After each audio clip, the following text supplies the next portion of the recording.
Domingo de la Santísima Trinidad.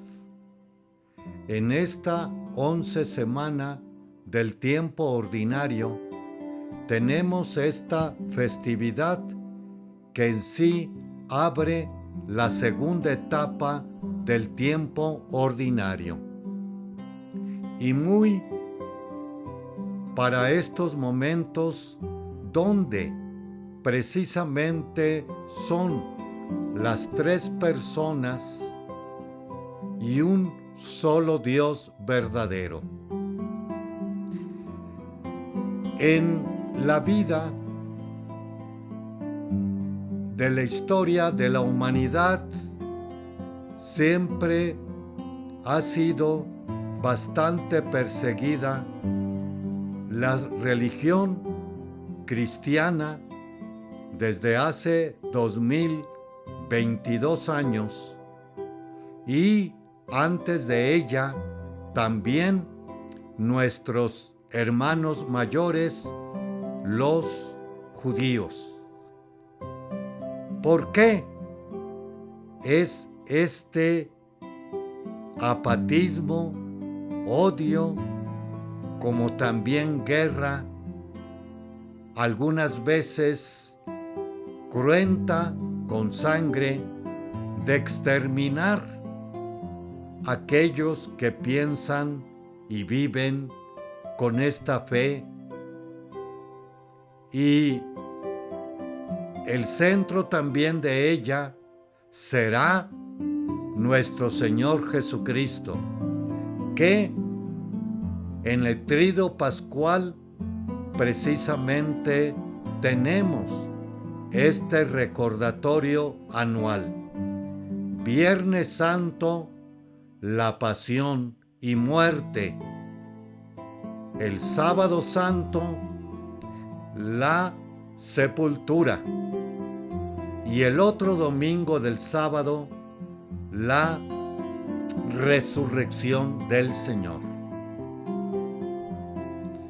Ahora, es bueno, con lo que decía previamente, debemos de reflexionar. ¿Por qué?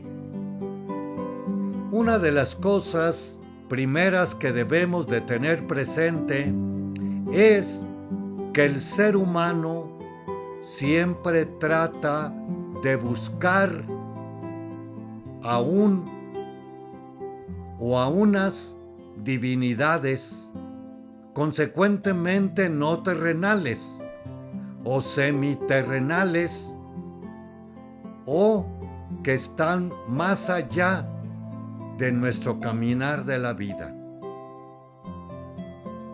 Estas religiones, en pocas palabras, se dividen en tres: los politeístas, diferentes dioses, ya sea de la guerra, ya sea del sueño, ya sea de la productividad, ya sea de la tierra o de la lluvia. Y seguiremos la lista. Otras de las religiones también son, que hay que tenerlas bastante presente, las religiones ancestrales, naturales, primeras en el caminar de la humanidad, como todavía encontramos, pero se encuentran como las que se tienen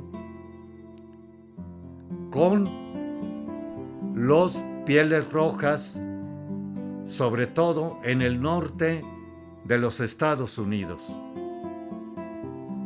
Y otro de los núcleos al cual pertenecemos viene siendo los monoteístas. Dentro de ello encontramos a los islámicos, monoteístas, nuestros primos hermanos.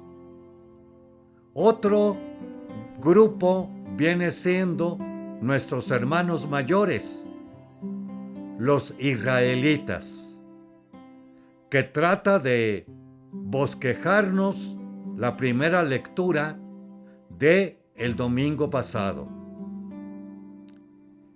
Ahora, dentro de ello encontramos en estos monoteístas los cristianos. Los cristianos creemos en un solo Dios, en tres personas distintas. Y valga decir también que ahora hay una guerra de baja intensidad para poder ir cada vez más menguando esta creencia. Y podemos nosotros abundar en ello como tanto pueden ser unas religiones un tanto no muy conocidas y a veces les tememos, que viene siendo, por un lado, los masones, por otro lado, los comunistas, por otro lado, también tenemos últimamente un cóctel de oriental, occidental, que vienen siendo lo que conocemos la nueva era o la New Age, que precisamente agarra elementos de una cosa y de otra y nos confunden. Ya no se diga precisamente en el innumerable número de cristianos que tenemos. Y valga decir específicamente en Chiapas, tenemos precisamente esta situación bastante que hay de preocuparnos, porque es el estado de la República Mexicana con menos cristianos católicos. ¿Qué más podemos decir de ello? Que, de nuevo, hay una guerra de baja intensidad que, tras la proliferación de todas estas, se quiere ir menguando, acabando, matando al cristianismo. Y es muy bueno revisar y reflexionar el por qué, no solamente actual, sino desde hace más de 2000 años, y continúan los martirios en nuestra fe. Haremos un espacio y regresamos. Le esperamos. Continuamos en este siguiente segmento. Estamos revisando el centro de nuestra fe, la Trinidad. Hay que recordar que a veces hablar de la Trinidad, luego nos imaginamos una virgen. Los niños a veces caen en una trampa que les pongo en el examen de primera comunión, sin negar también que los de confirmación, que les digo quién es la Santísima Trinidad.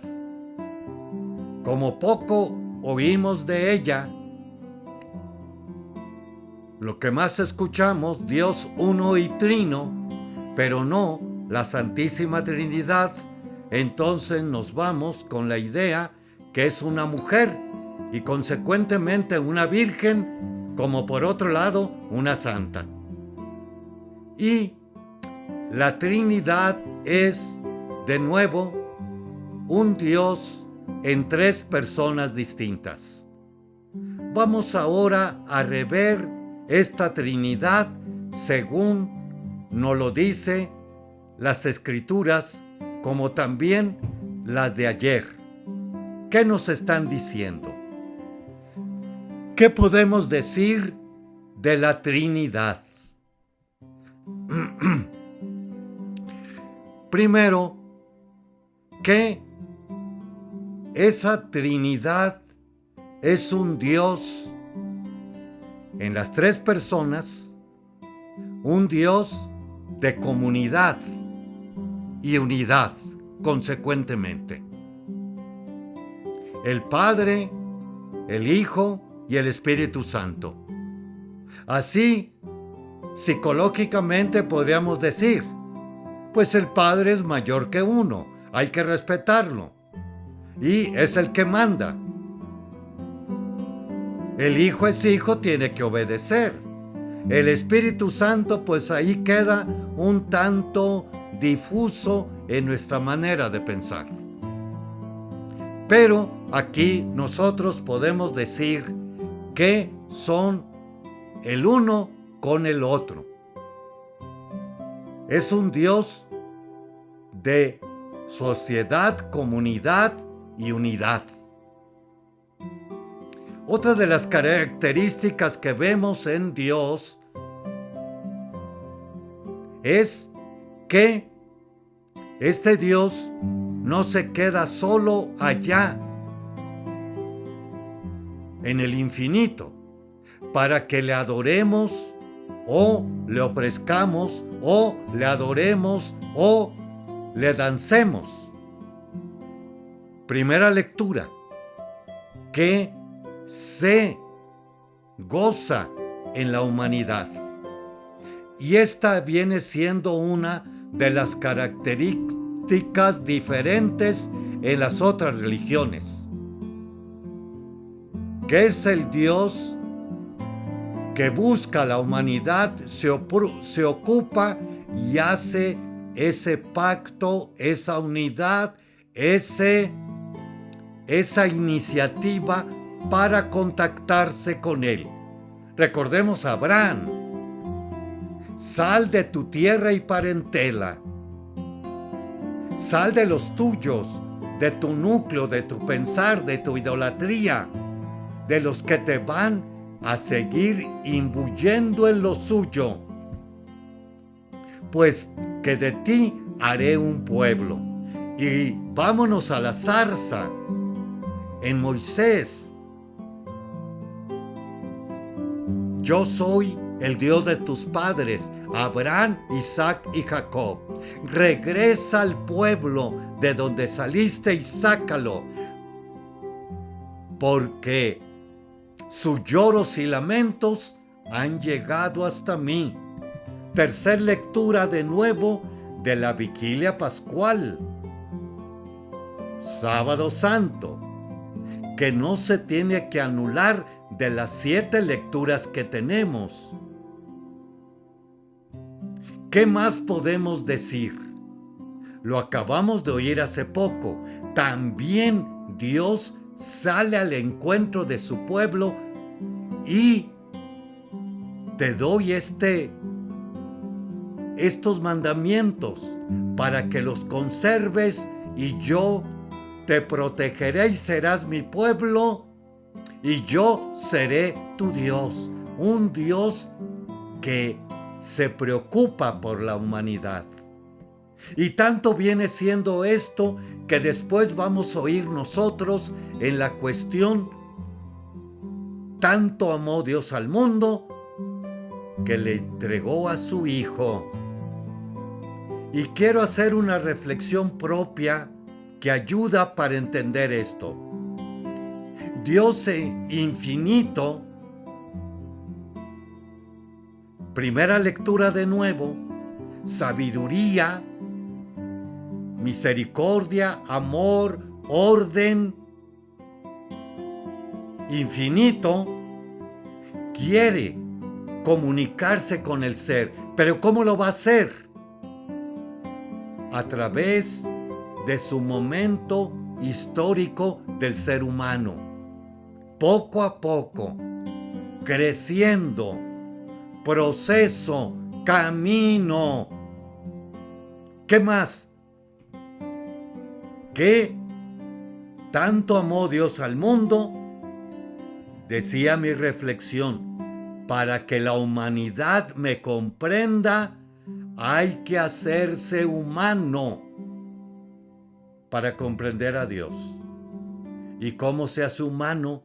Haciéndose carne. La Navidad compartió en toda nuestra condición humana, menos en el pecado. Probó de todo. Crecimiento, salió del vientre, lloró, tuvo hambre, tuvo que aprender. Recordemos las tentaciones. Si eres el Hijo de Dios, haz que estas piedras se conviertan en pan. Opta por no ser Dios sino hombre y no convierte las piedras en pan porque es hombre. Si eres el Hijo del Hombre, baja de la cruz y creeremos en ti. Igualmente, otra más tentación del Señor, pero se sujeta, no se haga mi, sino tu voluntad. Y siempre está con esto, lo hemos oído últimamente. También no se nos olvide que el Señor Jesús a los 30 años salió de su hogar y muy probablemente a los 15, 16, por ahí se supone la muerte de José. María, ¿cómo quedaba? El tal joven Jesús, ¿qué haría? ¿Ponerse en la silla a ver qué caía? ¿O los ángeles que bajaran? No, tuvo que trabajar y salió de su casa a los 30 años. Haremos otra pausa y regresamos. Continuamos con este siguiente segmento con el centro de nuestra fe, el Padre, el Hijo y el Espíritu Santo. El Dios en tres personas: el Padre Creador, el Hijo Redentor y el Espíritu Santo, el acompañante. Y estábamos viendo que Jesús también probó o experimentó el trabajo posiblemente unos 18 a 20 años quizás en el caminar de la vida para sostener a su casa, conocida ya por nosotros con María Santísima su madre, para que ello, o por ello, muriendo José, no engrosara el grupo de las viudas, que en otros momentos también lo oímos bastante urgente de parte del Señor, atender a los huérfanos y a las viudas. Lo vemos en los evangelios. ¿Qué más podemos decir del Señor? Como humano, haciéndose carne, como todos los que nos hacemos carne, vivir, crecer y morir. Murió en la cruz, como ya lo vemos en el credo. En tiempo de Poncio Pilato, padeció y fue sepultado. También eso nos quiere dar a entender, por otro lado, que haciéndose carne y probando todo de la humanidad, viene precisamente el decirnos: yo vencí al mundo. O también no serán tentados más allá de su posibilidad o fuerzas. O también, sin mí, nada pueden hacer. Vámonos a la Santísima Trinidad, al la tercera persona, mejor dicho, que es el Espíritu Santo, que lo celebramos la semana pasada. ¿Cuál es la característica del Espíritu Santo? Ante todo, dos. Una primera viene siendo que les enseñará a comprender todo cuanto yo les he enseñado. Dios, Jesús pues, es Dios, y lo enseñado muchas veces todavía no lo comprendemos, a pesar de 2022 años. Y todavía necesitamos, y por eso tenemos a los libros aquí o por allá, que nos dan más luces de esta enseñanza. Segunda característica del Espíritu Santo viene siendo el que serán testigos míos en el mundo. O también vayan y hagan discípulos míos a toda criatura, enseñándoles a guardar todo lo que yo les he enseñado. Los valores, la predicación, el evangelio, el reino de Dios, que se resume, por un lado, amar a Dios con todo el corazón, con todo el alma, con todas las fuerzas, con toda tu mente, con todo el corazón, y al prójimo como a ti mismo. O ámense, ya lo hablábamos, la característica del cristiano. En eso conocerán que son mis discípulos. ¿No será esto lo que incomoda al mundo?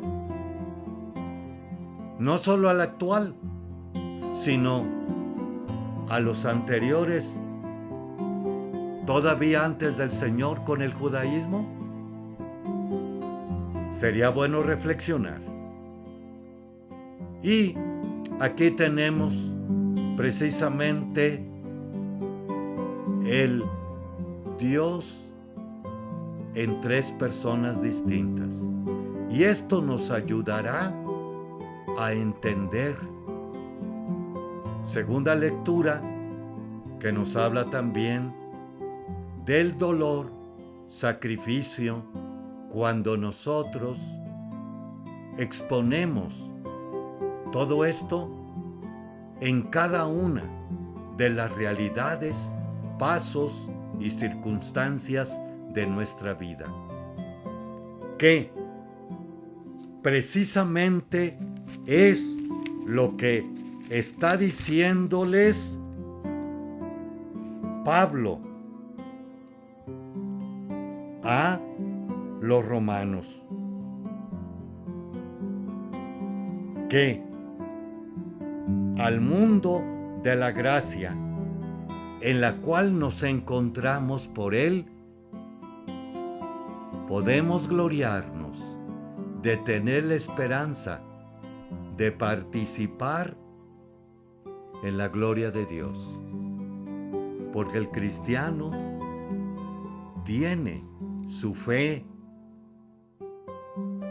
o su esperanza en la otra vida, no solamente en esta. Vamos a hacer un espacio y regresamos. Le esperamos. Continuamos con este siguiente segmento de una liturgia para la vida. Ahora vamos a adentrarnos en los santos y santas de esta semana. No tenemos muchos que considerar, salvando a San Antonio de Padua, que es bastante conocido. Y también el jueves próximo es Jueves de Corpus, donde no hay que olvidar el mandamiento de la Iglesia oír misa entera los domingos y fiestas de guardar. El Corpus es todavía el eco de la Semana Santa y sobre todo del Tríduo Pascual. El Jueves Santo, recordemos que hicimos el recorrido de los 7 altares o casas donde se veneraba al Señor bajo las especies del pan.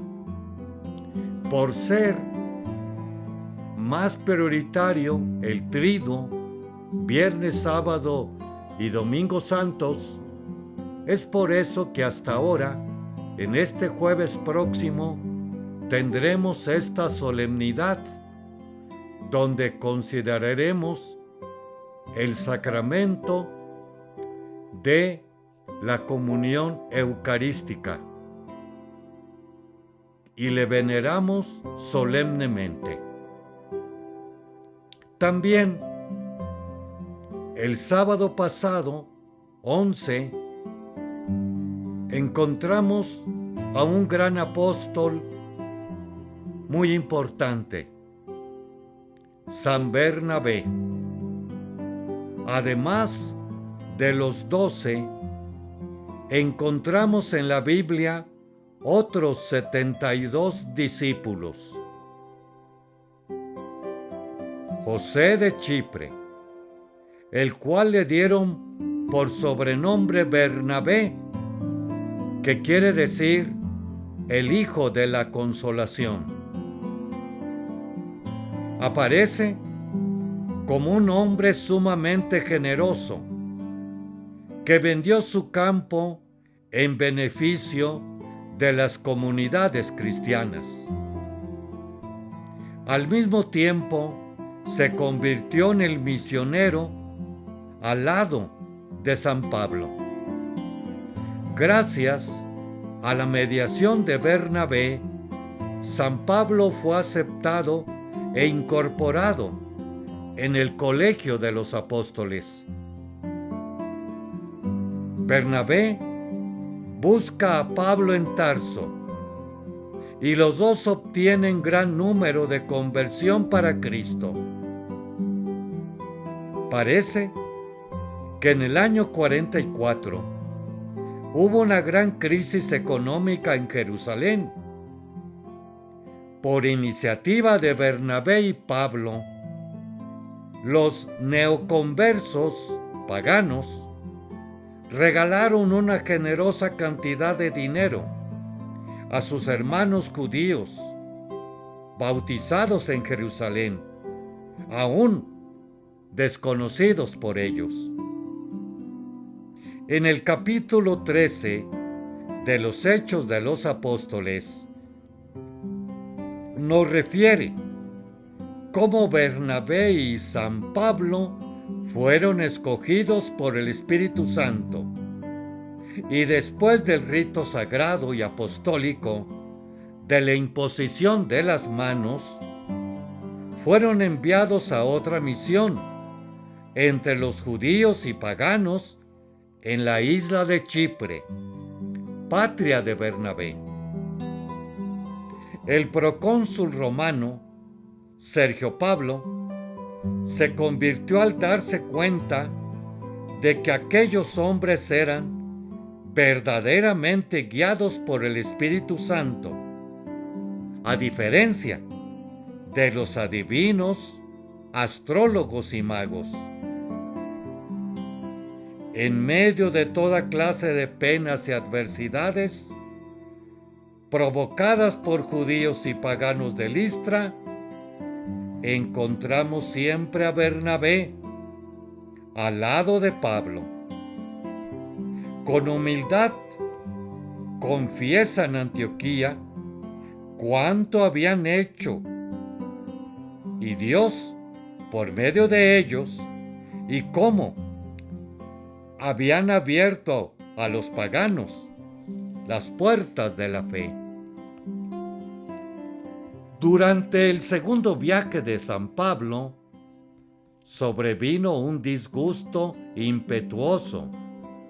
Pablo y el bondadoso Bernabé por causa de Marcos. Estos dos predican en la isla de Chipre, mientras que Pablo empezaba su gigantesca misión por el Asia Menor. Vamos a hacer un pequeño espacio y regresamos. Continuamos con este siguiente segmento de una liturgia para la vida. También nos pueden seguir a través de YouTube con este mismo nombre y también les agradecería que me dieran un like para que este programa se vaya cada vez más difundiendo en las diferentes partes, ante todo de los cristianos y católicos, más aquellos y aquellas personas, como terminan siempre las cartas apostólicas de los papas, a las personas de buena voluntad. Hoy, 13 de junio, bastante conocido por nosotros, Antonio de Padua, sacerdote y doctor de la Iglesia. Años 1195, 1231. La breve y fulgurante vida de San Antonio en Lisboa, nacido de una familia guerrera. Se inicia la vida religiosa con los canónigos regulares de San Agustín. Durante 9 años está con ellos. Impresionado por el martirio de 5 franciscanos en Marruecos, sintió el deseo de sufrir el martirio. Ingresó con los franciscanos, cambiando desde entonces su nombre de pila, de Fernando por Antonio. Sucedía esto en 1220. Ese mismo año se embarca a África para regresar muy pronto a Europa debido a una quejada enfermedad. En 1221 participó en el capítulo general en en la Porciúncula, Asís, donde conoció a San Francisco. Ordenado sacerdote e incorporado a los franciscanos de Italia, comenzó a predicar por toda la península contra los herejes en Bolonia, en Francia, Tolosa. Regresa a Padua, donde ensayó su predicación contra los abusos sociales. Era un predicador itinerante. Todavía pudo simultanear su predicación con la cátedra de teología en Bolonia y el cargo de provincial de los franciscanos. Atraía a las multitudes que no iban cabiendo en la iglesia e iban a escucharle en las plazas y mercados. Su hermosa voz hablaba contra la avaricia y la usura, la lujuria, donde movía la conversión a los pecadores.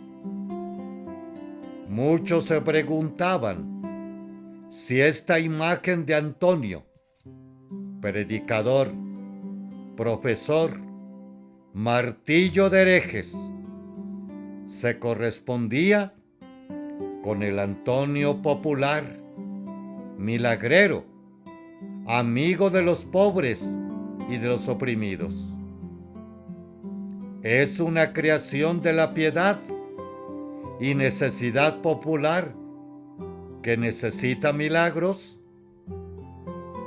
Lo cierto es que Padua, que lo acogió, vio sus milagros y lo sigue viendo muchos cristianos de todo el mundo. Muere en Padua el 13 de junio de 1231, de 36 años, y había alcanzado una gran fama de santidad, hasta el punto de que el Papa le canoniza tan solo 11 meses después de su muerte.